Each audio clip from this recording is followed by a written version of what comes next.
Kecelakaan di Jalan Tol Kayu Agung Palembang, mobil ringsek, korban tewas di lokasi. Postingan yang beredar di media sosial Instagram menunjukkan kecelakaan yang terjadi di ruas tol Kayu Agung Palembang, tepatnya di kilometer 348. Dalam video tersebut, terlihat bagian depan mobil sudah dalam keadaan ringsek dan beberapa penumpang di dalamnya terjepit bodi mobil.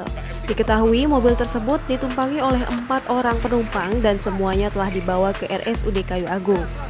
Dikatakan lebih lanjut, informasi yang didapatkannya terdapat korban jiwa dalam kecelakaan itu. Kecelakaan tragis kembali terjadi Jalan Tol Trans Sumatera, ruas Kayu Agung, Palembang. Kecelakaan terjadi di kilometer 348 yang masuk wilayah Kecamatan Jejawi, Kabupaten Ogan Komering Ilir, Sumatera Selatan pada Kamis 29 April 2021 siang.